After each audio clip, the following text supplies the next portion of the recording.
energy is released around us every minute of every day. We can measure that energy output in many different ways.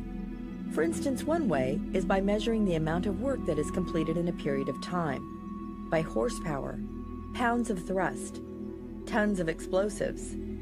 Astronomers could measure the energy output of stars in watts, but the numbers quickly become so large they would be incomprehensible. The sun, for example, puts out an incredible 10 to the 26 watts of power, trillions of times the total energy needs of our entire planet. Astronomers use the energy output of our sun as a standard unit for the energy output of all astronomical objects. This unit is referred to as a solar luminosity. The sun, of course, has one solar luminosity, while a particularly hot and massive star might have as much as 10 million solar luminosities. The Milky Way galaxy, comprised of hundreds of billions of stars, has a luminosity of 10 billion suns.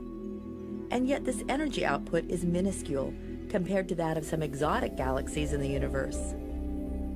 When you look at a spiral galaxy like Andromeda Galaxy or our own Milky Way, the disk of the galaxy and the core of the galaxy are roughly the same brightness. When you take a picture of these things, you can see both at the same time.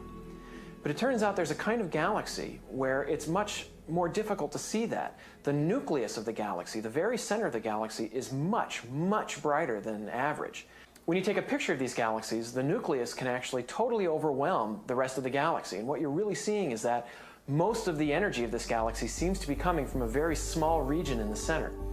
These are called active galaxies. We see quite a few of these, and the more you study them, the weirder they get. The spectra are different. You can see that what's going on in the center is different than what's going on in the center of normal galaxies. They're putting out a lot more high-energy radiation. You might see some ultraviolet and some X-rays from the center of the Milky Way, for example. But when you look at one of these active galaxies and you look at the center, you're seeing tons of ultraviolet, tons of X-rays.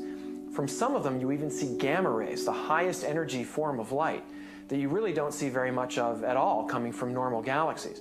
So obviously there is some different physical process going on in the centers of these galaxies.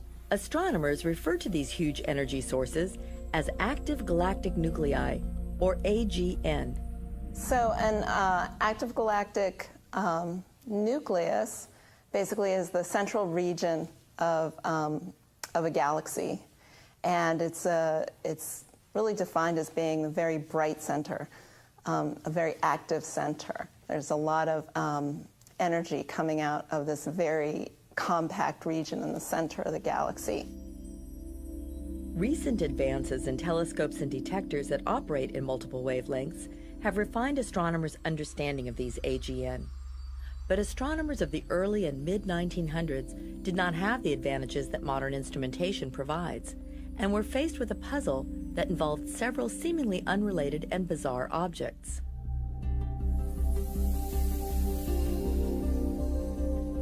In the early 40s, Carl Seifert, working at Mount Wilson Observatory, discovered that some galaxies had very bright centers, and that these centers showed interesting spectral signatures. They showed very strong emission lines, and sometimes very broad emission lines, which aren't seen in other galaxies.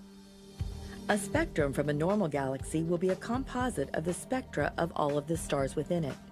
That is, a continuous spectrum with dark absorption lines. Seifert galaxies display these normal absorption lines, but also show broad emission lines coming from the galaxy's cores. Emission lines in a spectrum indicate the presence of hot, low-density gas. The fact that the lines are broad indicates the gas is in rapid rotation. Gas that is moving toward us during the course of this rotation emits lines that we see as blue-shifted, while the gas that is moving away from us gives rise to red-shifted lines. This red and blue shifting of the gas blurs the spectral lines together, broadening them. From atoms that we know, okay, very specific wavelengths, we can say, that wavelength there, that belongs to hydrogen. Or, that wavelength there, that belongs to oxygen. Oh, but wait a minute, it's really Doppler shifted, so it's moving really fast. We also can see how broad, how fast the motion is from the broadness of the lines, the Doppler shifting, both blue and red on one line tells us that we've got material moving around. Seifert's observations showed that the ionized gas in the nuclei of these galaxies was moving at speeds 30 times greater than those observed in normal galaxies. Astronomers divided these odd galaxies into two types. Type 1 Seifert galaxy spectra had narrow emission line features on top of very broad emission lines. Type 2 Seifert galaxy spectra just showed the narrow lines. Clearly, both types of Seifert galaxies had a big energy source in their cores to be able to excite the gas. But what this source would be was a mystery. Then, more pieces of the puzzle were found.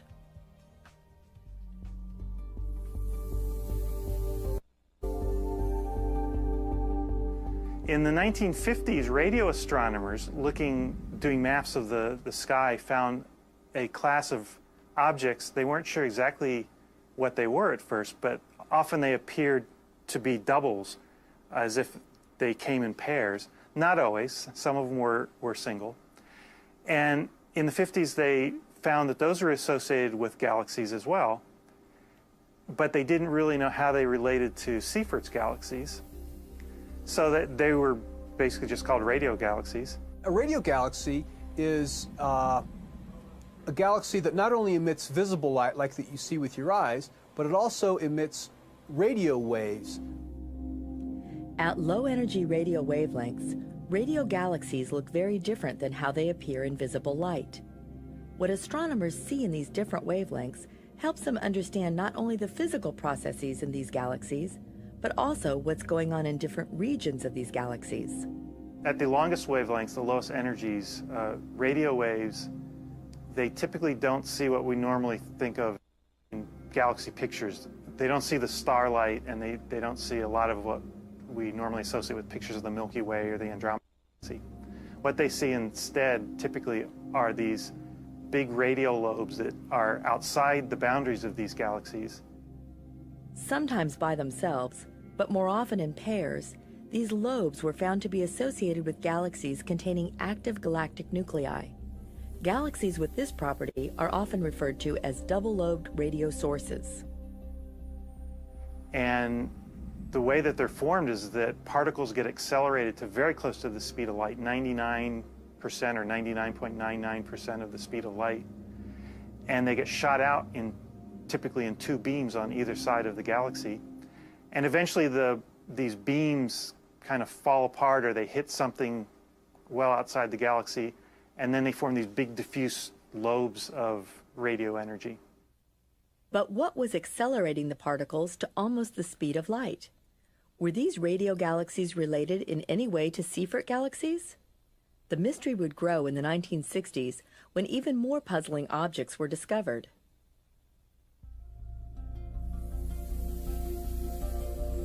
In 1960, two astronomers discovered a strong radio source in the constellation of Virgo.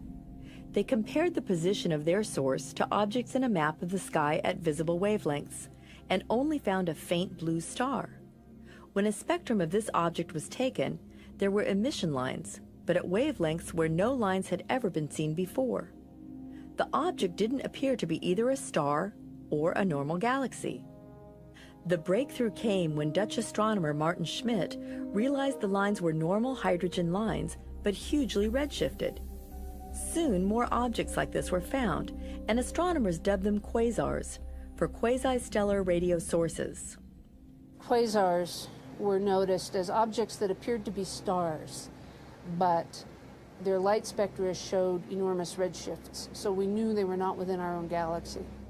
These redshifts indicated that quasars were tremendously far away, which, coupled with their apparent brightness, meant that they were incredibly luminous, far more powerful than a normal galaxy.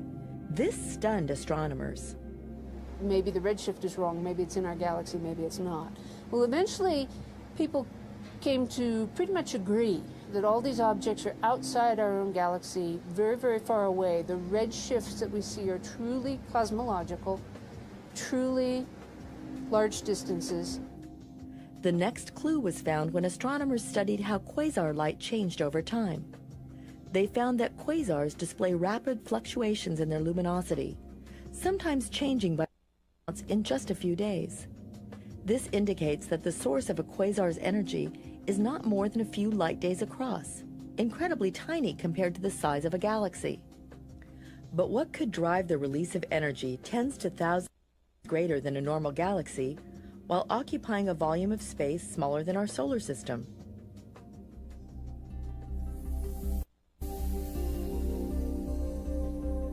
Astronomers found that the only object capable of generating that much energy is a black hole. It is possible for black holes to generate light, and lots of it. But that light doesn't come from the black hole itself, it comes from the material falling into it. But the sheer amount of energy emitted from quasars implies that the black holes powering them must be incredibly big, incredibly massive, billions of times the sun's mass. That somehow when a galaxy formed, material was accumulated in great amounts, high densities, in the centers of galaxies, and the material was gravitationally bound, kept accreting until you wind up having so much gravity in one place that the gravity actually overcomes the ability of light to escape. Then you get a black hole. Well, there's no really upper limit to how much material you can keep accreting in there.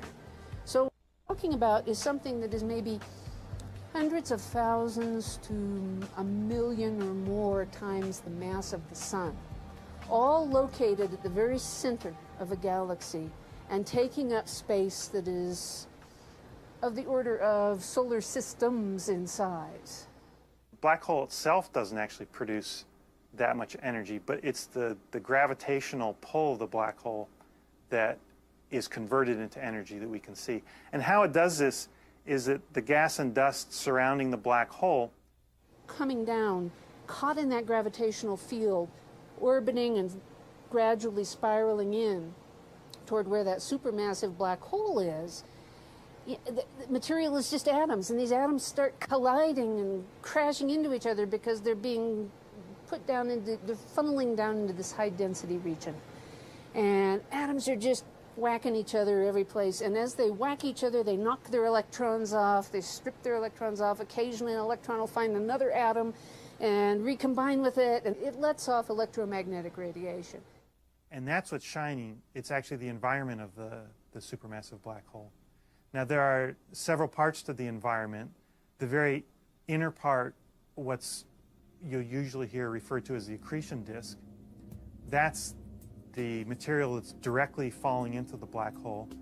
And that's very deep in the gravity and has a lot of interesting general relativistic effects. But one thing that it does apparently is it, in some cases, shoots out from its poles highly energetic particles. These are what emit the gamma ray radiation, they emit the radio radiation, and some of the X-ray radiation from these jets. And they're those jets of particles provide the big giant radio lobes seen in a lot of quasars. The optical light comes from farther out in what might be kind of a thicker disk that's feeding the accretion disk, but is, in a sense, kind of more normal physics. There's not a lot of general relativity going on out in those sections. And it's lower energy because it's not as deep into the gravity of the black hole. Even further out are probably regions that produce the infrared where there's a lot of dust. These can be out into what we would consider the inner portions of the galaxy disk itself. They have a lot of dust because it hasn't been destroyed by the harsher environments inside and closer to the supermassive black hole. So each different type of active galaxy is thought to be powered by a supermassive yet extremely compact black hole. But why then do they all appear to look so different from one another? Astronomers were pretty baffled. They were totally bewildered by just the gross number of active galaxies and how all different they were. And what happens is that in most sciences, the key to understanding different phenomena is to simply observe as many different kinds as you can. You catalog them. You just observe one after the other and look for the characteristics that are similar. The same way a zoologist might look at different types of animals. You know, what does an elephant and a house cat have in common? Well, not much, but when you look at them, you think, well, they both have 4 legs, they're both furry animals, they both have 4 chambered hearts, all of these types of things. You start to get a feel for what a mammal is. You have a unified family of animals that you can classify them in and figure out more about them, these similar characteristics. Well, the same thing happens in astronomy as well. We observe these objects, we observe these active galaxies, and 2 of them may look totally different. But somebody's going to get the right perspective, and in this case, literally the right perspective. All active galaxies are powered by supermassive black holes. Their huge luminosity coming from the accretion disks surrounding the black holes. But the differences seen by astronomers from galaxy to galaxy were due to our viewing angle of those disks. We don't always see exactly the same viewpoint when we're looking down at the active galactic nuclei. If you can think about it, if you just sort of took a bunch of CDs and threw them up in the air, some of them you'd probably see edge on, and some of them you'd see at an angle like this, and some of them you'd see pretty much face on. Well, the same is true for galaxies. Imagine they're pretty randomly distributed in the universe. And what we didn't realize for a long time is that what we were really looking at was just the same thing at different angles. And so we have Seyfert galaxies. And the way we defined these Seyfert galaxies was by what they looked like in terms of how the radiation was distributed. And what we realized later on is that all these Seyferts are really the same physical mechanism. We're just looking at this gas disk at different angles. This was the missing piece of the puzzle astronomers had been seeking: viewpoint. When this was taken into account, the different galaxies looked different because of our viewing angle on their central accretion disks. This became known as the unified model. It allowed astronomers to understand the different spectra, both optical and radio, observed from various active galaxies, and the physical processes behind them.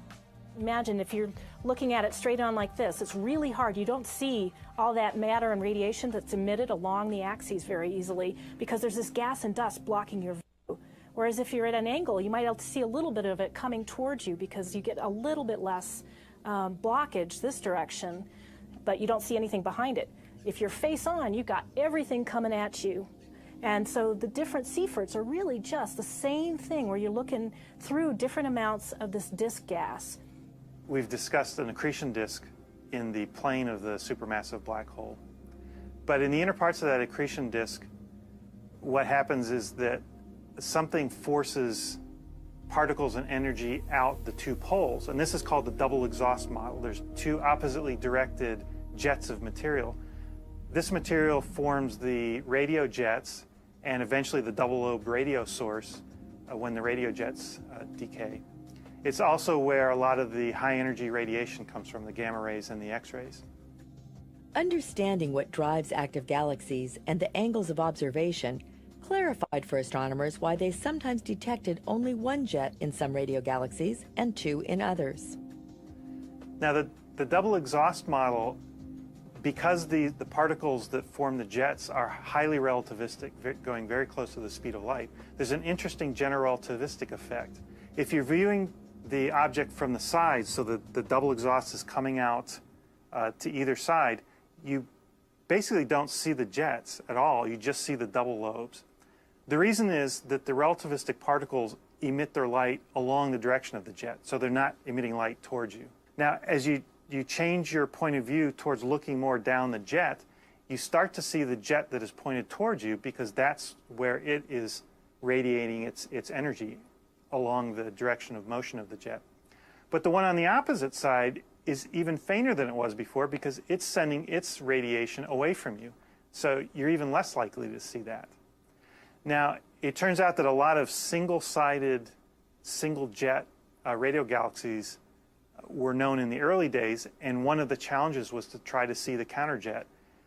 And they integrated for longer and took deeper exposures in the radio, and eventually they started seeing these counterjets. The unified model was pretty successful at identifying the different kinds of active galaxies, but it was also supported by observations of yet another type of AGN, one that produces super high energy gamma rays. The first such object was mistaken for a star. Named BL-LAC, it was similar to a quasar, but when satellites were launched that could detect gamma rays, the highest energy form of light, BL-LAC was found to be pouring them out. Since then, only 40 active galaxies have been found that produce gamma rays, and they are now called blazars. The unified model explains blazars as well. In this model, a blazar is an AGN with an accretion disk seen face on. Our view of the central supermassive black hole is unobstructed by any gas or dust, and we see the raw power of the jets aimed right at us. If the disk is tipped even a small bit, the gamma rays are aimed away from us, and we don't see them. This not only explains why we see blazars, but why we don't see very many as well. The unified model goes a long way toward our understanding active galaxies. The single phenomenon of a supermassive black hole can explain the many properties of Seyferts, quasars, blazars, and radio galaxies. But there are still many more questions for astronomers to ponder. And perhaps, most interesting of all, why do we seem to see more active galaxies in the past?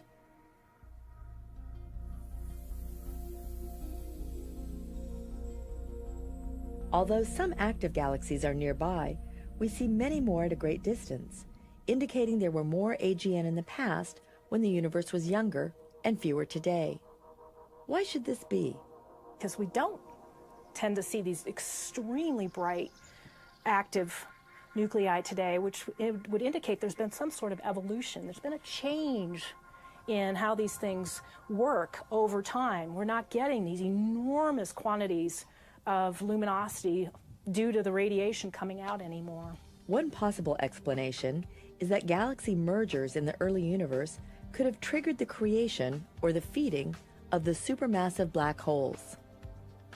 We can see them to the earliest regions of cosmic time, and they are good markers for activity in the early universe. In this model where galaxy mergers are the rule, lighting up the black hole is probably indicative of a time when a merger has happened to rearrange the orbits of stars and gas to actually fall into the central black hole, or that it is an accompaniment to the formation of a galaxy's bulge. Once a supermassive black hole is formed, it never goes away. The Milky Way itself has a supermassive black hole at its heart, but it is apparently quiet at the moment, inactive. This is also true for most nearby galaxies.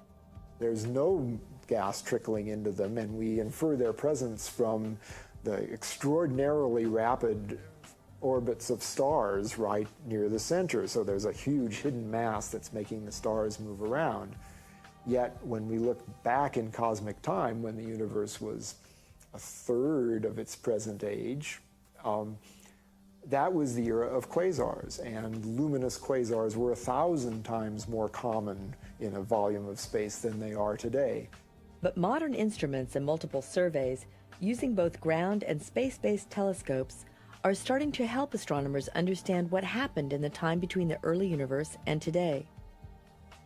So we know that we're in a very dynamical universe, and hunting down that population of quasars is very interesting. So now there's a superb X-ray satellite that has seen those objects where optical radiation might be hidden from us, but hard X-rays penetrate through opaque clouds of dust and gas to come to us and make the marker that there is an active black hole in there, even if our old optical survey wouldn't have seen it. There are extremely sensitive radio surveys that show us that some quasars may be completely shrouded from our view and maybe even too faint for these X-rays, but they show up in distant radio waves. So combining the results of surveys that show us X-ray, radio, and optical is probably going to be the best way to get the whole census of this population and then understand the era in which galaxies were formed, the quasars lit up, and then they slowly faded away with time. One of the controversial topics in radio galaxy research is the evolution of radio galaxies. And the idea is that radio galaxies came from quasars. So one idea, which is called the orientation hypothesis, is that they're the exact same object. The second idea is that actually radio galaxies are quasars that have dimmed down or have lost some of their energy. This could be due to a diminishing of the available gas and dust for the black hole to feed off of. In reality, I think it's got to be a combination of both. You know, it's known that there are quasars, and so if you look at a quasar like this, or if you look at a quasar like this, it's obviously going to look different. So I think the orientation hypothesis has to play a role, and I think it also makes sense that, yes, these bright quasars aren't going to have an unlimited amount of fuel supply, and they're not going to be bright forever, so that they are going to dim down, and I think it's actually, the truth is actually a combination of both. There is an old parable of the blindfolded men and the elephant. One holds the trunk and says it's a snake. Another holds the tail and is convinced it is a rope. And yet another touches a leg and believes it's a tree. They have pieces of the puzzle, but without all the pieces, they are unaware of the elephant standing in front of them. Astronomers see different kinds of active galaxies scattered throughout the sky: quasars, blazars, radio galaxies, and Seyferts. It was only when they put those observations together with a unifying theory that they could see the cosmic elephant, the supermassive black holes that power these active galactic nuclei.